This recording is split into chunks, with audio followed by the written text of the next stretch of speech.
Hərbi paradın mənası odur ki, hər bir dövlət öz gücünü göstərir.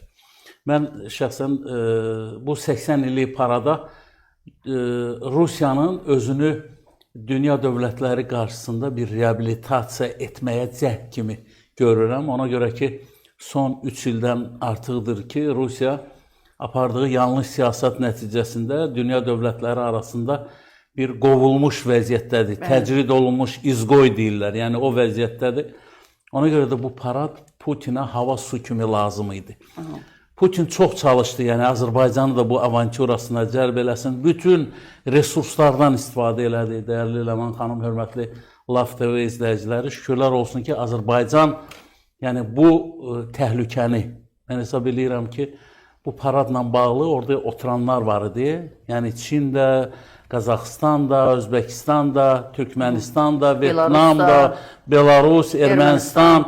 Yəni onlar nə vaxtsa çox ciddi qınağa və o rəhbərlərin səhv addım atdığını qənaətinə gələcəklər.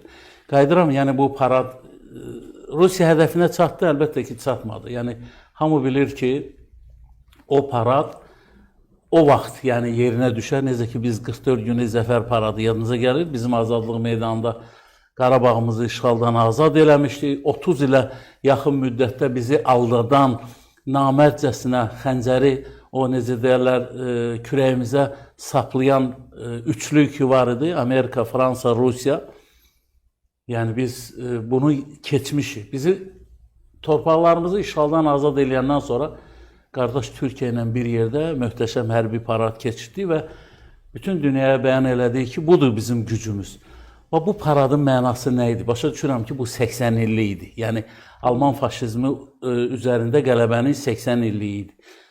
Nə yaxşı bu günləri Rusiyanın axtarışda olan prezidenti bir kəlmə Trumpa cavab vermədi ki... Heç nə danışmadı. Yəni bir dənə açıqlaması oldu, o da ancaq faşizmlə bağlı bir 2-3 cümlə.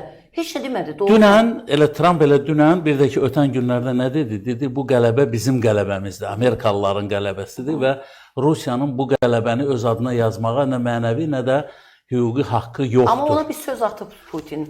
Atıb, bilirsiniz necədir? O, əvvəla o söz atmağı, üzr istəyirəm, rəhmətli nənəm də söz atır da. Yəni ona görə də o söz atmaq, dövlət başçısı söz atmamalıdır. Dövlət başçısı sözünü deməlidir. Onun sadəcə Putindən qorxacağı var, üzr istəyirəm, Trumpdan Putinin qorxacağı var. Bu da deməli Arktika məsələsidir. Və bugün öz ərazisini hələ də yadelli işğalçılardan, yəni Rusların gözündə Ukrayna ordusu bugün Kursk ərazisində, hansı ki 30 kvadrat kilometr ərazidə o yerləşiblər. Birisi də o, deməli, əvvəl min idi, sonra azad elədilər. Günlərin bir günündə Putin hərbi libasını geyinib ora getdi və fikirləşdilər ki, azada bu günə qədər, bu 9 may paradına onlara hava su kimi lazım idi. Dünənləri Donetsk vilayətinin bir kəndini də nəzarət altına alıblar. Bu, bilirsiniz, mənə nəyi xatırladır? Zamanında Rus-Erməni qoşunları gəlib Daşburuna kimi çıxmışdılar. Yadınıza gəlirsə, yəni Füzulinin kəndlərin, necə deyərlər, Ağdam, Füzuli, Cəbrayıl, Qubadlı, Laçın, Zəngli, hamısını, yəni işğal elə gəlirdilər. Sonradan nə oldu? Yəni bizimkilər 94-cü il ilə bu günləri təsəvvür edirsiniz, may ayında bu atəşkəsə qədər biz torpaqlarımızın xeyli hissəsini azad elədik.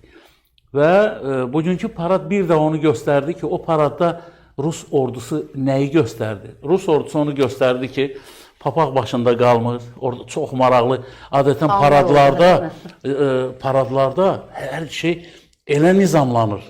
Ləman xanım, mən özüm hərbi paradlarda iştirak eləmişim, SSR dönəmində bağlanır, papaq hətta tərpənmir. Bu günləri mən paradda nəyi gördüm? Deməli, papaq başdan düşür. Deməli, generalın başından papaq aşır. Əskər sırada dayanan əskərin başından papaq, belə deyək də, sürüşür. Elə şeylər olmamalıydı. Yəni, elə şeylər aylarla məşq olunur və necə deyirlər, yekun, repetisiya olunandan sonra yekun məşqdən sonra yekun tamaşaya, özünüz bilirsiniz də, yəni teatrlarda hətta xeyli məşqlər olur və premyerada artıq hər şey cilanlanmış şəkildə olur. Bugün nəyə nail oldu? Çıxdı, yenə də o qoca kişilər kimi kağız əlində danışdı.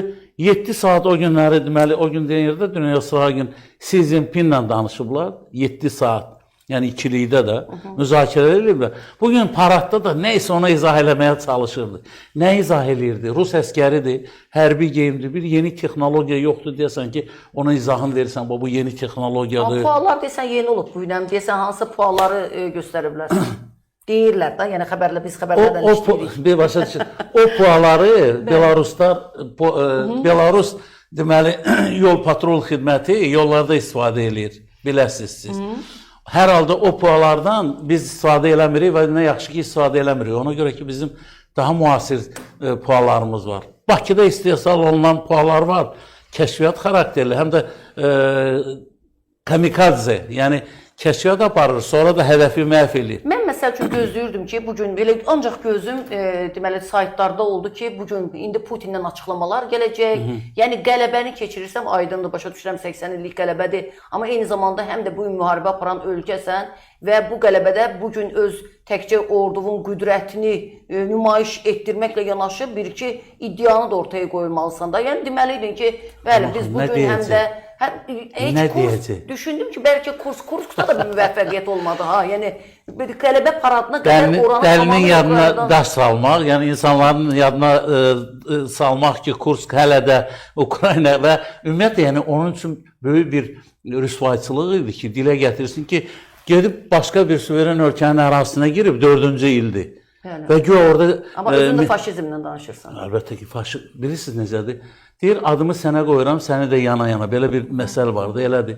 Bu ilə Rusiyanın elədiyi bütün yaramazlıqlar SSR-nin vaxtında olunan yaramazlıqların sanki müasir belə deyildi. O vaxtı 19-cu əsrdə, 20-ci əsrdə olub. Bugün 21-ci əsrdə eyni mənzərəni biz görürük. Zeynəb, bəs yaxadakı o Georgi lenti, o nəyə hesablanıb yaxşı? Əlbəttə ki, yəni iddianı qoyur ki, mən Rus imperiyasını bərpa etmək haqqında düşünürüm.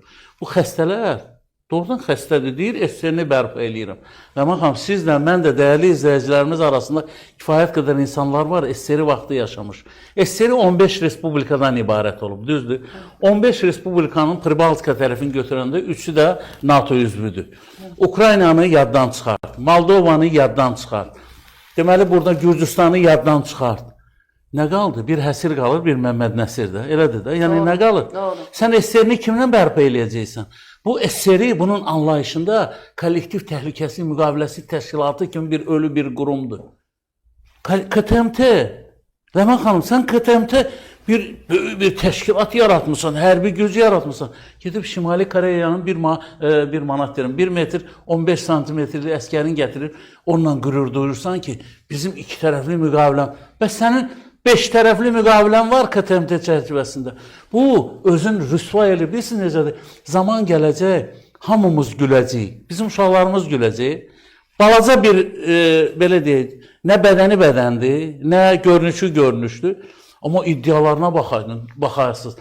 Dünən də göstərirdi Çin rəhbərini Kremldə qarşılamağı, onun o Kreml sarayında belə deyək də hərəkətinə baxardınız. Sən nəyivə gülürsən, nəyivə sevinirsən? Paşinyanla gördünüz necə? Çin rəhbəri ilə görüşür, elə bil ki, belə də əlin yuxarıdan. Çin rəhbəri, hətta rəhbərlərin görüşündə belə o bədən, belə deyək də, bədən dili var. Əlbəttə ki. Yəni, bu parad Rusiyanın növbəti rüsvayçılığı idi. O nişanda göstərmək istəyir ki, mən hələ o iddialarla yaşayıram. Bu ilk parad idi ki, biz Şoyqunu görmədik. Belousov paradı qəbul edirdi. Belousov orada tapancanı çıxarıb başının ortasından gülləni vurmalıydı bütün dünyanın gözü qarşısındakı. Sən Putini də alladırsan, Rusiya xalqını da alladırsan, bütün dünyanı da alladırsan. Sənin indi həvəsə gəlmişsən, 3 gündür atəşkəs. Bilirsiniz nəyə bənzir? İstəyirəm bu günləri belə deyək də, işə gəlirəm, istəmirəm bir həftə sonra gəlirəm. Əməl edildi da, indi belə baxanda öz aramızdır. Deyəsən, ötən gün Ukrayna ordusuna da belə bir açıqlama oxudum ki, deputatı dayanmış idi ki, danışdı ki, Ukraynalı deputat ki, qeyri-rəsmi bir orduya əmr verilib, Ukrayna tərəfi bu gün atmadı heç nə. Hara atacaqdı? Harada tasdiq bilirik, amma bu şəhərlərindən gedir söhbət. Axşamın gözlüyün, axşam eşidəcəksiniz. Əlbəttə ki, bu günləri atəş yəni dayanmayıb, yenə dronlar uçub, yenə də dağıntı var. Bunu mümkünsüz idi. Yəni hamı gözləyirdi ki, özdə Amma dünən Trump Zelenski ilə telefon danışığı olmuşdu. Mən düşündüm ki, bəlkə üstəgəl bugün Trumpın açıqlaması da vardı. Öz sosial şəbəkəsindən yazmışdı ki, Yavaş-yavaş adamlaşır. Siz bəli razılaşmaya və 30 günlük atəşkəsə gedin deyə dünən Zelenski ilə danışıb. Zelenski deyib mən hazıram. Amma Putinlə bilmirəm da indi ona çatdırılıb, çatdırılmayıb deyə bilmərəm. o interneti yoxdur da, prosta aylıq ödəməyib internet. Ya da Xi Jinpinglə 7 saatlıq görüşdə olub ona görə Trump onun qəbuluna düşə bilməyib. Bilirsiniz, doğrudan da tragikomedik günlər yaşayırıq. Baxın, dünyanın taleyini yəni kimlər həll edir? Bu dünyanı siz yaratmamışsınız. Bu dünya, yəni insan övladı dünyaya bir dəfə gəlir. Və Rusların özündə, Ləman xanım, siz də oxumusunuz, mən də indi gənc nəsil ola bilsin oxumayıblar. O Polad necə bərkidi əsəri yadınıza gəlir. Как закаляла сталь. Böyük kimi Жизнь человека дается, bəli, жизнь человека дается один раз. Rus dilində ona görə deyirəm, fikirləşməsinlər ki, bizim onların oxuduqlarından xəbərimiz yoxdur. Həyat insana bir dəfə verilir. O həyatı elə yaşamaq lazımdır ki, sonra mənasız yaşanan həyata görə heyfsilənməyəsin. Bu günlər Rusiya xalqı mənasız həyat yaşayır. Çünki onun başında duranlar, bu cür, nədir, avantura nə idi? Bütün dünyanı yığ ora. Vučić gəlib Bakıya İlham Əliyevə deyir ki, nə olar, bir təyyarədə gedək də Moskvaya. Fikir verin, Vučić'i göndərir. Fikir verdiniz. Kiril gəlir bura. Dil çıxarır, yarım metri yalvarır ki, sizdən yox deyə. Biz sizsiz nə yatırıq, nə dururuq, yemək yemirik. Nə olar, biz Moskvada... Я вчера имел возможность встретиться с Владимиром Владимировичем, он передал вам большой привет, он с нетерпением вас ждет в Моskvе. Kiril gəlmişdi ki, məsələdə dövlət başçısı ilə bağlı olan bəzi çirkin siyasətdir. Bayaları məlumat oxudunuz. Rusiya mediasını Zatulin hər belə deyək də, qədənin biri qədə də olsa, amma Rusiya Dövlət Dumasının özü həm deputatıdır, həm də komitə. Biz neynədik? Kimi qara siyahıya salmışıq? Bizi aşağılayan, deməli, Tolstoy var idi, Rusiya Dövlət Dumasının, deməli, vitse-spikeri. Bu çaqqal ORT-nin aparıcısıydı. Bizi təhqir elədi, biz onu gətirdik Bakıya. Yedi, içdi, şəlləndi, o dedi, Azərbaycandan yoxdur. Elə Jirinovskinin məsələsi idi, yadınıza gəlir. Bizi təhqir eləmişdi, amma onu gətirdi. Görün, Qazaxlar 5, deməli, deputatı qara siyahıya salıblar. 5 deputatı. Nədir, Qazax xalqını təhqir elədiklərinə görə. Amma bu gün Tokayev haradaydı? Başdaydı. Biz çəkinməməliyik, bizi təhqir eləyənin 5 qat cavabını verməliyik. Amma bugün mən qürur duydum ki, bizim bayrağımız, yəni o qırmızı meydanda, Krasnı Ploşadda, belə deyək də, mil kimi, iynə kimi bizim 80 nəfər şəxsiyyət, korobka deyirlərdi, ona keçdilər. Budur bizim gücümüz, budur bizim əzəmətimiz.